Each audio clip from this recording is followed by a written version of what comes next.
الحمد لله وكفى وسلام على عباد الذين اصطفى أما بعد فأعوذ بالله من الشيطان الرجيم بسم الله الرحمن الرحيم عن أبي هريرة قال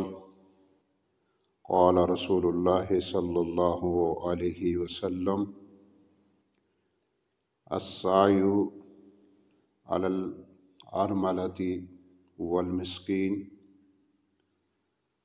حضرت ابو ہریرہ رضی اللہ تعالیٰ عنہ فرماتے ہیں کہ نبی کریم صلی اللہ علیہ وسلم نے فرمایا،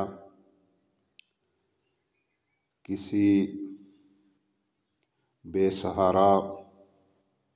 خاتون،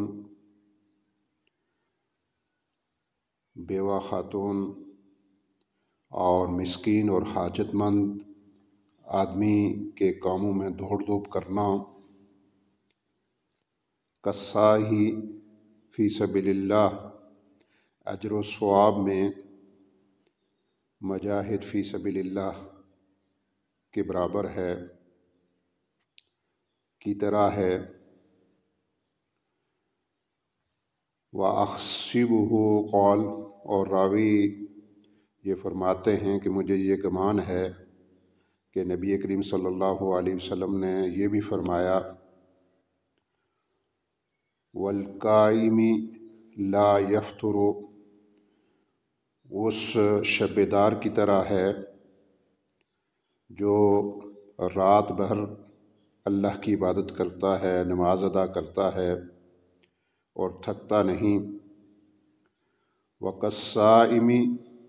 لَا يُفْطِرُ، اور اس روزہ دار کی طرح ہے جو ہمیشہ روزہ رکھتا ہے اور افطار نہیں کرتا، دائمی روزہ دار ہے۔ اس حدیث میں ہمیں یہ بتایا گیا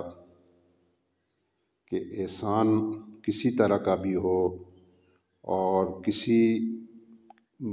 بھی مخلوق کے ساتھ ہو، وہ اللہ کو راضی کرنے والا عمل ہے،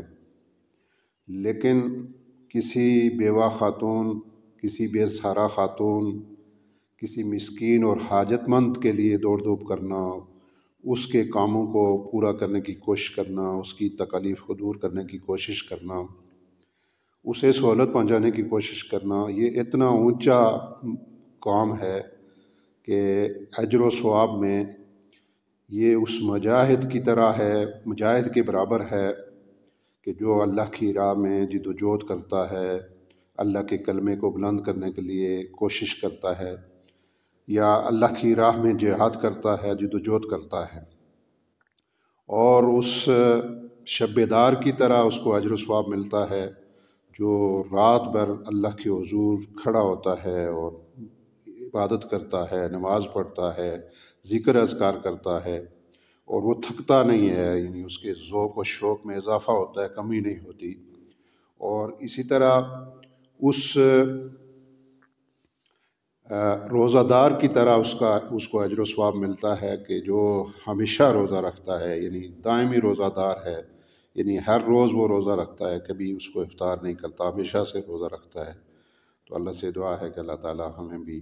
دوسروں کی خدمت کرنے کی، ان کی تکالیف اور پریشانی کو دور کرنے کی ہمت و توفیق عطا فرمائے۔ وآخر دعوانا الحمدللہ رب العالمین۔